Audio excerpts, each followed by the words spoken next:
dadhabbiif dhukkuba malee kanarraan nu ga'ee waaqni guyyaa kanaan nu ga'e akkasuma ifa du'aa ka'umsa isaatiitiin hunda keenyattiin nu haa ga'u. Maqaa Abbaa, kan Ilmaa, kan Hafuura Qulqulluu Waaqa tokkoon Ameen.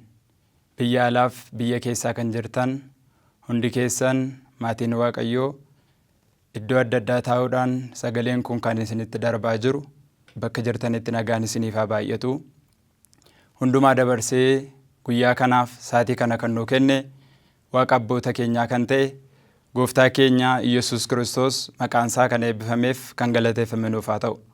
Karaa lamaaniin durba qarree kan taate haati Waaqayyoo Dubroo Maariyaam ergamoonni qulqulloonni Waaqayyoo akka ulfina Waaqayyo isaaniif kennetti maqaan isaanii kan eebbifameef kan galateeffame nuuf haa ta'u.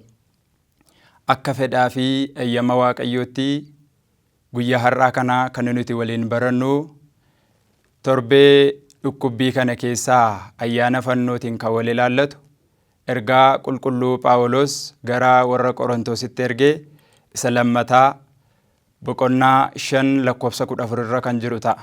Innis maal jedhaa? Inni tokkichi nama hundumaaf ni du'ee jedha.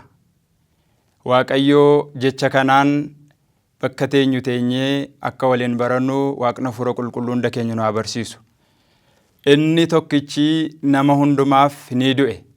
Jecha kana kan dubbate ifa mana kiristaanaa kan jedhame qulqullicha Phaawulosidha.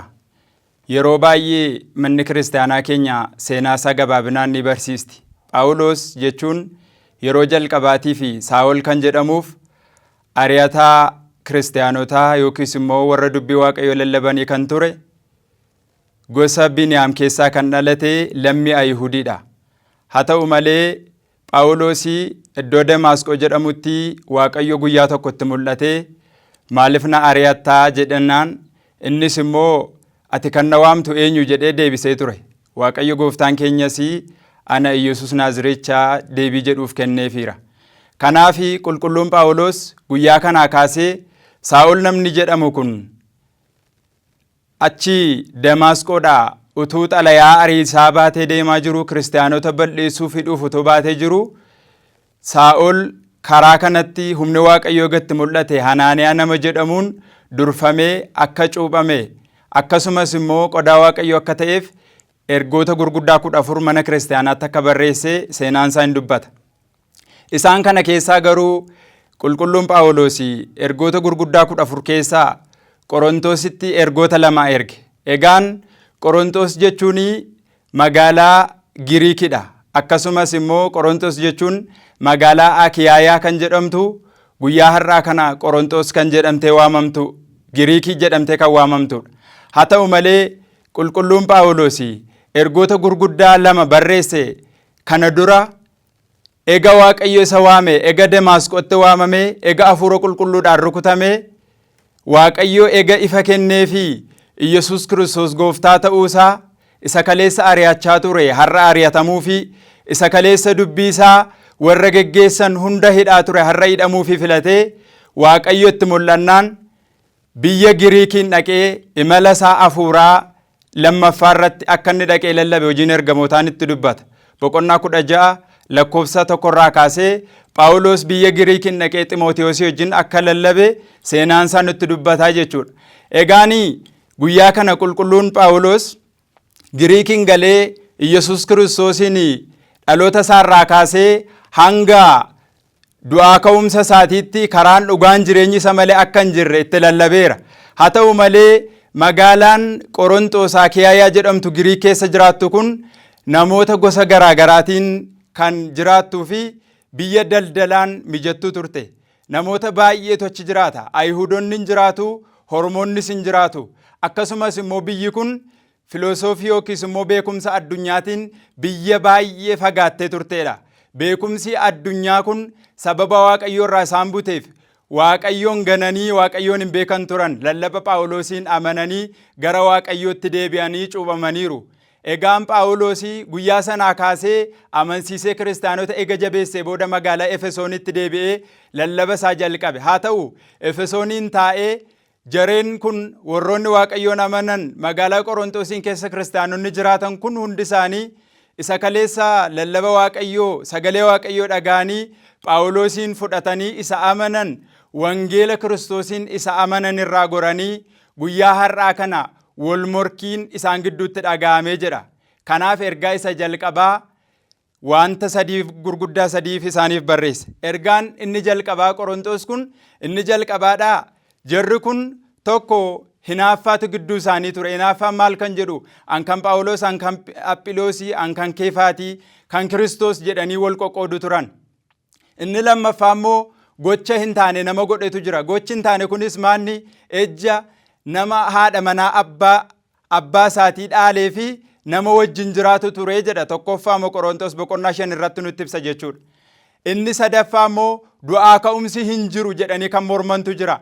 Isaan kana sadaniif qulqulluun Phaawulos ergaa isa duraa kana boqonnaa 16tti qoodee barreesseef.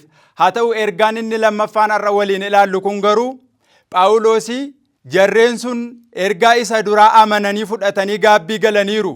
Morkii isaanii dhiisaniiru. Wanta Waaqayyoon jaallanne gochuu dhiisaniiru. Du'aa ka'umsi hin jiran kan jedhan saduuqonni amananiiru. Inni kun jijjiirama guddaadha. Ergaa lammaffaan garuu kan inni barraa'eef maaliifi? Achi keessatti utuma sagalee Waaqayyoo dhaga'anii masiihonni sobaa yookiis immoo raajonni sobaa ka'ani. Raajonni sobaa kunis gaafa ka'anitti ooriitiin jireenya, ooriitiin dhugaadha jedhanii raajii gurguddaa seera ooriitii keessatti Musee fa'iin godhameen dhaadachuutti ka'an. Kiristoosiin of jajuu dhiisanii daandii qajeelaa irraa goranii jireenya isaanii kaleessa dheengaddaatti deebi'uuf ka'anii kiristaanota Qorontosiin gogomsanii jedha. Phaawulosis isa kana dhaga'ee magaalaa Filiphisiin taa'ee dura dhaqee hubatee ture. Garuu jarri fudhachuu hin dandeenye. Amma garuu lammaffaa irratti gaddee Filiphisiin keessa taa'ee ergaa lammaffaa kana qoqqoodee barreessee Luqaasiif Tiitoositti erge. Gaafa ergutti ergaan inni jalqabaa kun ergaa gurguddaa Kiristoos akka du'eef akka du'aa ka'e akkasumas immoo tokkichi sun nama hundumaaf akka du'e jireenya akka jiru warroonni raajii sobaa ta'anii seera kakuu moofaatti wangeela irra warra turan gara ooriititti deebisuu barbaadan hundi isaanii akka sagalee Waaqayyoon jiraataniif kiristaanota amansiisuudhaaf ergaa kana isaanitti barreesse. Egaan ergaasaa isa lammataa 5:11 kaasee jaalala Kiristoosiin dubbata. Inni tokkichi nama hundumaaf du'ee jedhee dubbata. Nama tokkicha addunyaa kanaaf nama hundumaatiif du'e inni kun eenyu jedheetu waa'ee jaalala gooftaa keenya Yesus Kiristoos wanta inni nuuf oole oolmaasaa nutti dubbataa jechuudha. Tokkichi kun eenyudha yoo jenne addunyaa dura kan ture arras kan jiru boris kan jiraatu ilma Waaqayyoo isa tokkichadha. Inni kun jaalalli isaa nu dhiphisaa jedhe qarshiin itti namne jireenyi itti namne Phaawulositti kan inni dubbatuuf kiristaanotaafidha. Raajota sobaarraa warroota ooriitiidhaan jireenya jedhan irraa deebi'aati wangeela dhagaa amanaa gara Waaqayyootti deebi'aa jedheetu tokkicha hundaaf du'e kana jaalalli isaa nu gidirsa jedheetu dubbata. Egaan tokkichatu hundaaf du'e gaafa jedhu tokkichi kun eenyu? Tokkichi kun gooftaa keenyaaf qoricha keenya fayyisaa keenya Yesus Kiristoos isa har'a walakkeessa addunyaa kanaatti fayyina keenyaaf guyyaa har'aa fannoo irratti fannifamedha. Tokkicha maaliif jedhame? Tokkicha jedhamuunsaa jalqaba Waaqa Abbaadhaafis tokkicha. Addunyaa kana dura Waaqa Abbaarraa kan dhalate sagalee foon jedhame inni tokkicha Waaqayyo Abbaadhaaf. Addunyaa kana keessattis immoo dubroo Maaramiirraa dhufee kan dhalate iseedhaafis tokkicha akkasuma du'aa ka'uudhaafis tokkicha jedhamee waamama. Inni kun akkasuma raajii addunyaa kanaa keessatti beektonni meeqa, hayyoonni meeqa, filsifinnaa Giriikiin kan baratan hundi isaanii yoo adeeman illee namni sanyii dhiiraa malee dubartiirraa dhalatee fayyisuudhaaf addunyaa kanaaf of kennu tokko illee hin jiru. Inni kun kanaaf tokkicha. Egaanii tokkichi kun Waaqayyo Abbaadhaaf, Waaqa Hafuura Qulqulluudhaaf sagalee jecha jedhameetu waamama. Kanaaf tokkicha kanatu addunyaadhaaf du'ee jedha. Tokkichi kun egaanii Waaqayyo Abbaan fayyina keenyaaf samiirraa gara lafaatti erge. Wangeela Yohaannis boqonnaa 3 lakkoofsa 16 irratti kunoo Waaqayyo akka kanatti addunyaa kana jaallateera. Akkasumaan addunyaa kana jaallateera. Gatii malee tokkicha ilma isaa dabarsee kenneeraafi jedhee dubbata. Innis immoo namoonni isatti amanan hundumtuu jireenya akka argataniif malee akka badaniif miti jedhee dubbata. Kanaaf inni Waaqayyoof tokkichadha. Egaan gaafa addunyaa kana keessa dhufe gooftaan keenya Yesuus Kiristoos fannifamuudhaaf, garafamuudhaaf, reebamuuf, dhiphachuuf, du'uuf dhufe malee ulfinaaf hin dhufne. Wangeela Maatiyos boqonnaa 20 lakkoofsa 28 irratti kunoo ilmi namaa namootaaf hojjechuudhaaf gad of qabee garba ta'uudhaaf dhufe malee namootni akka isa tajaajilaniif miti jedhee dubbata. Kanaaf egaan Yesuus Kiristoos foon dubroo maaramii foon addaamiin gaafa uffate tokkichi kun fayyina keenyaaf walakkeessa lafaatti fannifamuun isaaf dirqama ta'e. Inni gooftaadha. Jalqaba addunyaa dura tureera. Daawit faarsaa 74 irratti እግዚአብሔርስ ንጉሥ ውእቱ እምቅድመ ዓለም Waaqayyo addunyaa dura gooftaadha. Wagebre madaanite በማእከለ ምድር kunoo fayyinas walakkeessa lafaatti hojjetee jedhee dubbatee ture. Kanaafi Waaqayyo addunyaa dura gooftaa ture kun tokkichi kun walakkeessa lafaatti dhufee ilmaan namootaatiif fayyina hojjete, dhugaa hojjete, addaamiin beenyaa kaffaluudhaaf harka warra cubbamtootaatiin qabamee kenname. Gaafa dhufuttis fannoodhaan adabame. Fannoon jalqabatti muka adabaa ture. Akkuma seerri uumamaa nutti dubbatu abbaan keenya Addaam namni jalqabaadha. Seera Waaqayyoo irraa goree yeroo karaa Waaqayyoo dagatee wanta Waaqayyoo hin nyaatin jedhe sana nyaate muka nyaatee mukaan adabamee ture. Waaqayyoos immoo beenyaa kana deebisuudhaaf muka ittiin Addaam dogoggore sana muka fayyinaa godhe walakkeessa lamaatti ittiin fannifame. Jalqabatti fannoon gosa garaagaraa jira. Fannoo kana namoonni bifa garaagaraatiin itti fayyadamaa turan. Warroota cubbuu godhan, addunyaa kanatti seera moototaa cabsan, warroota sagalee seera mootiirraa goran fannoodhaan adabaa turan. Jalqabatti fannoodhaan adabamuun biyya Faarisitti jalqabee jedha seenaan. Biyyi Faaris kun biyya har'a Iraan jedhamtudha. Biyya kana keessatti fannoodhaan namoonni adabamaa turanii, haa ta'u malee bara sanatti Faarisitti fannoon adabamuun yookiis Iraanitti fannoon adabamuun hanga bittaa warra Roomitti babal'achaa dhufee isa booda Roomaanonni bara sanatti biyya hoogganu qondaaltota ciccimoodha waanta ta'eef hanga biyya Israa'elitti seerri kun babal'achaa dhufe. Sana booda Museenis fannoo kanaan namoonni cubbuu godhan, namoonni seera ooriitirraa goran akka adabamaniif fannoodhaan namoota adabaa ture. Seera keessa deebii boqonnaa 21 namni cubbuu godhee fannoodhaan haa adabamuu jedhee Waaqayyo Museetti dubbatee ture. Isa booda Museenis namoota cubbuu godhan fannisee ittiin adabaa ture. Egaan Waaqayyo gooftaan keenya Yesuus Kiristoos namoota cubbuu fannootiin adabamaa turan kana adaba kana namootarraa salphisuudhaaf seera ooriitii namootatti bittaa taate kana jabaatte kana namootarraa salphisuudhaaf fannifame. Kanaaf walakkeessa lafaatti harka isaa diriirsee fayyina raawwatee jechuudha.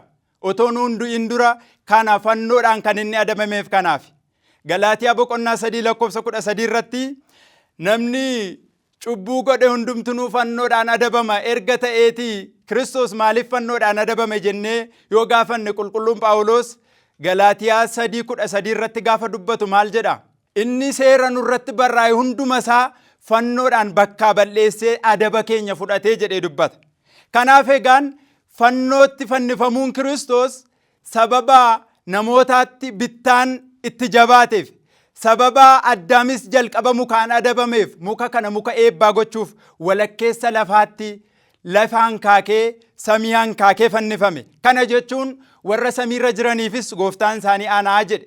Warra lafarra jiraniifis gooftaan isaanii ana jedhee Qaraaniyoo Goliigotaa iddoo jedhamtutti fannifame. Egaanii fannifamuun isaa kun akkasittiin miti. Raajonni baay'een raajii dubbataniiru. Akka inni dhiphatu, akka inni gidirfamu, akka inni waa'ee keenyaaf ba'aa baatu baay'een isaanii raajii raajaniiru. Raajii Isaayyaas boqonnaa 53 lakkoofsa 4 kaasee qulqullichi Isaayyaas inni dhugumatti dhiphina keenya baatee jedha. waa'ee keenyaafis gidirfamee jedha. Ba'aan keenya hundumtinuu isarra turee jedha. Namoota isa qalan duratti akka hoolaa yeroo qalmaaf adeemtuu callistuu hin callisee jedha. Waaqayyo ba'aa keenya hunda fuudhee isarra kaa'e jedha. Inni tokkicha ilma Waaqayyooti waanta ta'eef ba'aan keenya cubbuun keenya isarra ture kiristaanotaa. Galatni Waaqa keenyaaf haa ta'u. Kanaaf egaanii Iyyasuus Kiristoos kaleessa dheengadda raajota baay'ee kaasee akka addunyaa kanaaf fayyina ta'u Isaayyaas faan dubbataniiru. Ba'aan keenya isarra akka jiru hanga xumuraatti Isaayyaas dubbateera. Kiristoos gooftaan keenyas torbee darbe akkuma waa'ee isaa barachaa turre fannifamu malee akka fayyina fiduu hin dandeenye. Niqoodimoos nama jedhamu beekaa horiititti dubbateera. Wangeela Yohaannis boqonnaa 3:14 irratti Niqoodimoos gaafa barataan halkaniisa bira dhaqe waa'ee dubbii Waaqayyoo waa'ee lama dhalachuu ega barsiisee booda boqonnaa 3:14 irratti akkas jedha. Bakama saqaloo Musee la'arwee midri bagadaam kamaa'uu yissaqal walda eegwaalemeyaa'u. Akkuma Museen lafa onaa keessatti sibiila boorrajjii bofa taasisee fannise akkasuma ilmi namaa fannifamuuf jira jedheetu dubbata. Egaanii ilmi namaa kun isadha. Ilma dubroo maaramiif ilma Waaqayyo abbaa foon maaramirraa kaase ilma namaa jedhee dubbateera. Fannifamuuf jira. Museen kanaan dura raajii raajeera. Inni Museen taasise kun waa'ee koo dubbachuu barbaadeeti jedhee beekaa horiitii kan ta'e Niqoodimoositti dubbatee barsiiseera jechuudha. Egaan Museen guyyaa tokko Israa'eloota lafa onaa keessaa ba'anii Waaqayyoo wajjin Museedhaan marra'amanii otoo adeemanii Kana'aaniin galuudhaaf adeemsa baay'ee keessa darbanii gidiraa baay'ee dhiphina baay'ee keessa darbanii biyya Kana'aanitti dhiyaatan. Seera lakkoofsaa boqonnaa 21 haa ta'u malee otoo adeemanii Israa'eloonni Waaqayyoo wajjin adeemsa isaanii otoo qabanii yeroo beela'an Waaqayyoo mannaa samiidhaa roobsee harka Museen isaan nyaachisaa. Yeroo dheebotanii kattaa rukutee isaan obaasaa ture. Haa ta'u malee maaliif biyya Gibxii nu baaste karaan nutti dheerateera jedhanii gunguman. Kiristaanonni gaafa dheebuun gidiraan rakkinni isaanirra ga'u hin gungumu taanaan Waaqayyoon duratti rakkisaadha. Gungumuun badiisa fida waanta ta'eetiif. Haa ta'u malee Waaqayyoof kadhachuun oolmaa Waaqayyootiif waan Waaqayyo nuu kenneef waan Waaqayyo nu nyaachise nu obaaseef Waaqayyoon galateeffachuun nurrara. Israa'elis immoo Waaqayyoon galateeffachuu dadhabanii Musee irratti gungumanii jedha. Haa ta'u malee sababa isaan gungumaniif Waaqayyo adaba tokkotti fide. Adabni sunis maal ture? Seera lakkoofsaa boqonnaa 21 lakkoofsa 4 irratti Waaqayyo bofa hadhaa qabu Israa'eloota gidduutti gadhiisee jedha. Isa booda boftii hadhaa qabu sun Israa'eloota gunguman sana hunda isaanii hiddee ajjeese. Gaafa hiddamanii dhuman boo'uun amala Israa'elii iyyuun amala sabichaati waanta ta'eef Museetti boo'utti ka'an. Namoonni nu keessaa dhumaniiru maaliif cal jettee nu laalta jedhanii iyyanii Musee kadhatan. Museenis immoo Waaqayyoon kadhate. Haa ta'u malee Waaqayyoo deebii qulqullootaaf kan deebisu Museedhaan akkas jedheen. Ati akkana godhi. Warroonni bofaan hiddaman sun ciciisanii bakka isaan jiranitti ati bofa sibiila boorrajjiirraa qopheessiti fannisii jedheen itti dubbatee ture. Isa booda bofa sibiila boorrajjiirraa fuudhee bifa bofa isa duraarra caalchisee saba sana duratti fannisee jedha. Gaafa fannisu sabni sunis ka'anii fayyanii jedha. Inni jalqabaa bofa isa Addaamiin dogoggorse isa hadhaa qabutti fakkeeffama seexanadha. Bofti inni Museen lafa onaa keessatti fannisee Israa'el ilaalanii fayyan fakkeenya bofa isa hadhaa hin qabne fakkeenya Yesuus Kiristoosidha. Kanaaf guyyaa kana Niqoodimoosiin gooftaan keenya itti dubbate. Egaanii hin fannifame gaafa fannifamu balbala halkan guutuu Geetsemaan irraa kaasanii Maatewos 26 akkuma nutti dubbatu akkuma kitaabni qulqulluun nutti haasa'u guyyaa sana halkan kadhata kamisaatii kaasanii qormaata garaagaraa itti fidaa Yesuus Kiristoosiin qoraa turan. Innis kadhachaa xoofoo kana narra dabarsi jechaa ture. Narra dabarsi jechuun isaa nuuf du'u kana dadhabee otoo hin taane yeroo rakkannu yeroo dhiphannu Waaqayyoon dhukkuba rakkina narra dabarsi jennee akka Waaqayyoon kadhannu nu barsiisuuf ture. Haa ta'u malee inni fannifamuudhaaf gaafa murteessee jedhetti halkan Yihuudaan qarshii qabduu isaa kan ta'e 12 keessaa tokko dabarsee kan isa kenne Yihuudaan hangafoota lubootaa bira dhaqee qarshii fudhatee halkan kana bakka inni jiru iddoonni kadhattu beeqiltuu Geetsemaaniitti dhaqeetu hangafoota lubootaa wajjin isa qabsiise. Gaafa qabsiisuuf ka'u milikkita garaagaraa kenne, dhungachuudhaan kenne, dabarsee kenne. Inni isinitti himu inni dhungadhu isa kana jedhee milikkita itti himeera. Jarris qabatanii Yesuus Kiristoosiin gidirsan. Maatiyos boqonnaa 27 irratti balbala Philaaxoosiin dhaqanii dhaabanii Philaaxoosiin itti nuu murteessi jedhan turan. Bara sanatti Pheenxichi Philaaxoos biyya Yihudaa bulcha ture. Bara sanatti immoo biyya Galiilaa kan hoogganu immoo Heroodsi nama jedhamutu ture. Philaaxoosii namni kun maal godhe jedhee itti dubbata. Namni kun maal godhe jennaan nuti Roomaanota taanee otoo jirru Qeesaariif gibira kaffaluun hin danda'amu jedhee dubbata, nuuf fannifamu jedhanii itti iyyan. Haa ta'u malee rakkinaaf gidiraa jarri kun fidan gaafa argutti akka inni waa'ee baasuu hin dandeenye gaafa argu harkasaa dhiqate.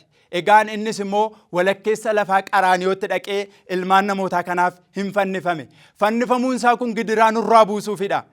Egaan Yesuus Kiristoos jeroom gaafa dubbatu hayyuun mana amantaa keenyaa beekaan tokkichi addunyaa kanaaf ega fannifame warroonni sichi jiraatan hundi isaanii immoo tokkicha du'e kanaaf jiraachuu qabu jedha. Egaani nuti jireenyi keenya sichii kun tokkicha du'e sanaaf jiraachuudha malee ofii keenyaaf jiraachuu miti. Tokkichi sun bilisa nu baasuuf dhufeera. Garba ta'ee dhiitamee kabalameera. 666 garafameera. Yeroo inni fannifame waaqummaa isaa kan ibsan milikkitoota gurguddaatu ta'e, awwaalonni hin banaman, du'oonni hin ka'an, samiirraa aduun ifa ishee dhawwatte, urjileen ni harca'ani, ji'i immoo akkasuma dhiiga uffatte. Kun gooftummaa isaa ibsa. Inni gooftaa utuu ta'ee jiru akka garbichaa ta'e. Hin du'e gaafa jennutti du'i isaa kun namoota du'anii jiran bilisa baasuuf moote besigaa wahayee wabamanfas. Hafuuraan ni jiraate fooniin immoo ni du'e. Tokkoffaa Phexros 3:19 irratti gaafa du'e sana hafuuraan jiraateera fooniin immoo ni du'e jedha. Kanaaf iyyuu gaanii inni bilisummaa keenyaaf du'e namoota hidhaa jiran mana adabaa si'ooliin keessa jiranitti dhaqe bilisummaa labse. Egaan sichi kiristaanonni jiraannu hundi keenya Kiristoosiif jiraachuu, isaan deddeebi'uu, jaalala obbolaati. Inni nu duwwaadhaaf miti addunyaa guutumaaf fannifame. Jaalalli isaa kun immoo hanga fannootti tokkicha dabarsee nuu kennuudha. Lubbuun isaa tokkichi kun nama hundumaa sababa bitteef warroonni sichi jiraatan jaalalaan obboleessa isaanii wajjin jiraachuu qabu. Tokkoffaa Yohaannis boqonnaa 4 irratti Waaqayyo jaalala akkuma jedhame wal jaallannee Kiristoos Waaqayyo gooftaan keenya akka nu jaallatee ofiif dabarsee nu kenne nutis walii keenya jaallachuu ittiin jiraachuu qabna. Waaqa nu barsiise, Waaqa nu gorse, Abbaaf, Ilmaaf, Hafuura Qulqulluuf galanna ta'u Waaqayyo nu haa tursiisu.